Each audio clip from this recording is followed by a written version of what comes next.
Hi everyone! As you know, I recently got into planning and I showed you guys my new planner when I got it a couple of weeks ago, and I've been planning in it and I love it. I've been having a great time. I told you that I wasn't going to do plan with me videos, and I'm pretty sure I'm going to stick to that. I'm just not organized enough to actually sit down and do that on film because I don't know, it's a messy process for me. You don't want to see me go through it. But what I thought I would do is do a flip through today and kind of show you some things that I came up with for how to use my Erin Condren life planner. Some of the things I think will resonate with you. Some of the stuff I think you're gonna say, oh my gosh, that is crazy. But I figured I'd walk you through and just let you see what I'm doing in my planner these days. So I mentioned in my last Erin Condren video that I wasn't really sure what to do with the goals page, and as I talked to people who do a little bit of planning, everyone kind of said the same thing, like, girl, you just gotta figure something out and put it there.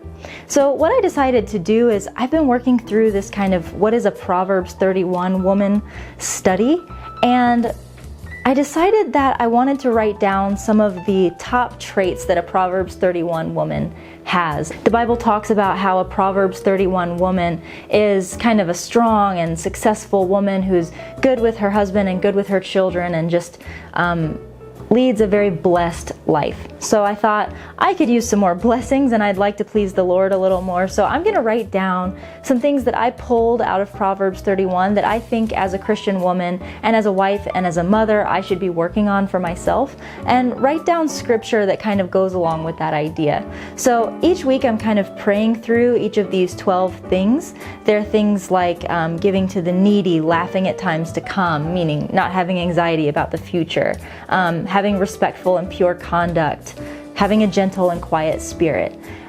So I'm hopeful that each week as I look through this part of my planner and I read the scripture that's associated with each one of these things, I'll start being more like these things. So that's the goal. I'm excited about it. I'm glad I put this here. I'm not happy with the way I organized it necessarily. This is definitely like a rookie kind of thing here, but I am happy with what I used this space for. On the next page, just before I got to the January layout, I decided to do my 2017 goals. Since it's the beginning of the year, I thought what better time to write down the things that I really want to be focused on this year. I can take a look at it at a glance and just see what are the things that I want to be focusing on this year. This is my January monthly spread. As you can see, it's not very nicely organized, but I did at least manage to get all the information on here that I needed to have. Now that it's February, I'm going to be working a little harder at making the monthly spread look pretty. Alright, so this was my first week of trying to plan in my Erin Condren planner, and there were some things that worked out pretty well and there were some things that did not.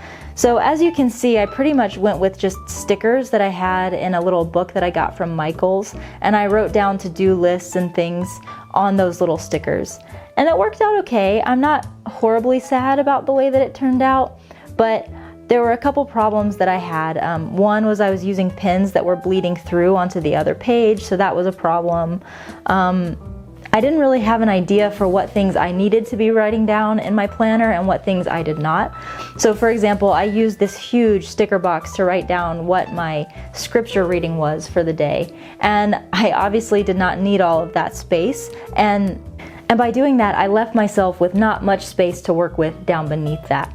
But some things that I learned after planning this week that I definitely needed to have in each weekly spread was I wanted to write down my exercise, I wanted to write down my scripture reading, and then of course I wanted to have at least one to-do list for each day so that I knew what I needed to accomplish that day.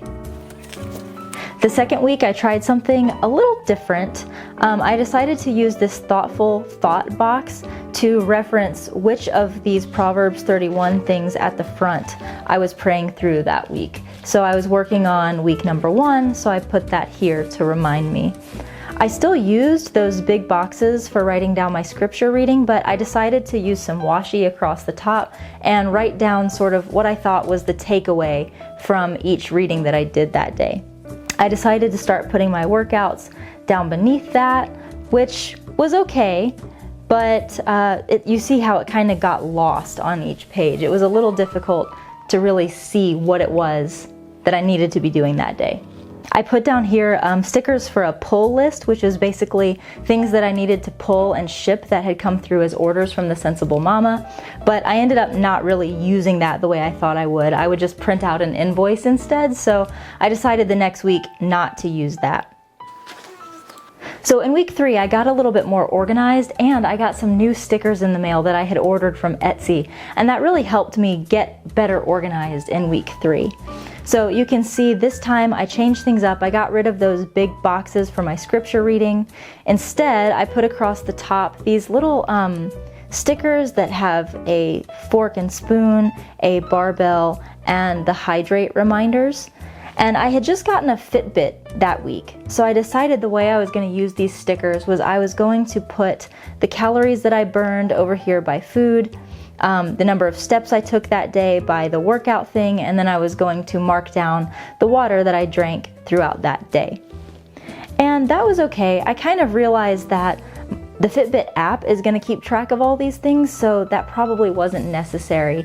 So I enjoyed doing it that week, but I didn't keep up with doing it in the following week. I kind of learned how to use my sidebar a little bit better. I decided to write down the prayers that I was going to be praying through that week, and I put my workout over here on the sidebar as well, which turned out to be really helpful. I could just look straight to that, and I knew exactly what I was going to be doing that day. And then I'm 9 months postpartum. I'm still working on losing just that last little bit of baby weight, so I decided to start putting down here my weight each week so I can make sure that I'm going down and not up. I'm guessing if you watch Plan With Me videos and you see the really organized, beautiful way that people do their spreads, they use these awesome kits from Etsy, and it just looks so pristine and gorgeous, and you might be thinking, this is super duper busy. And yeah, it really is, but I kind of like it. I don't know, it suits my personality, I think, and it suits the way my life goes. Just like a little bit of chaos, a little bit of stuff just thrown all over the place, but somehow I'm making it work. The last week in January was when I felt like I really had nailed down the way that I wanted to start doing my planner, and I really like the way that this looks.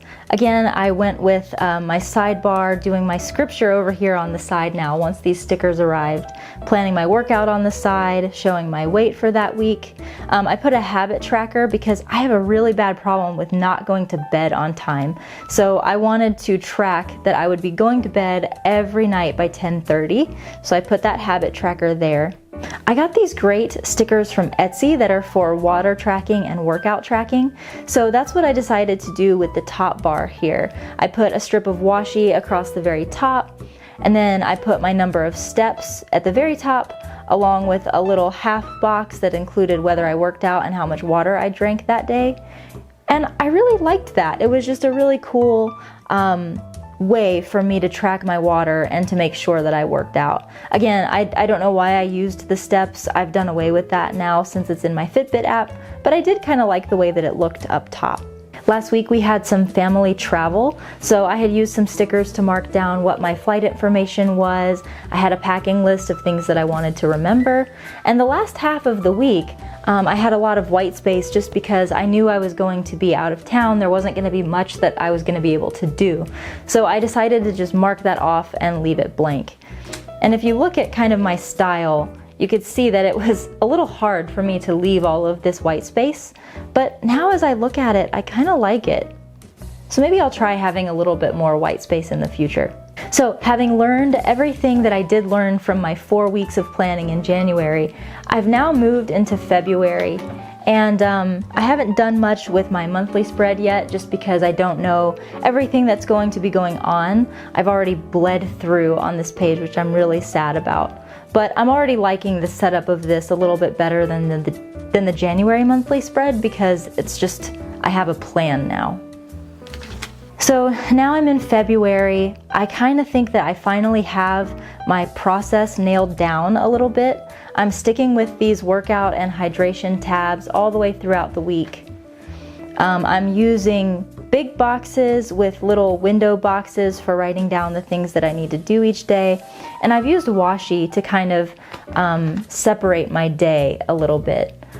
I got the hourly Erin Condren because the headspace I was in when I ordered it was still very much being a working mom and having appointments and meetings and very precise times for doing things. But I'm realizing that as a work from home mom, my schedule is a little bit more fluid than it used to be, meaning I can kind of decide when I want to work on the things that I want to work on. And sometimes my work all ends up being at the end of the day and I'm being a mom during this part of the day. So I decided, I think next time I order an Erin Condren, I'm gonna go with the vertical instead, but I like using this washi tape just to kind of mark off my morning and my evening to help me think about how I'm gonna break up my day. I haven't really gotten much into the second half of my week yet, just because I really don't know what's gonna be going on.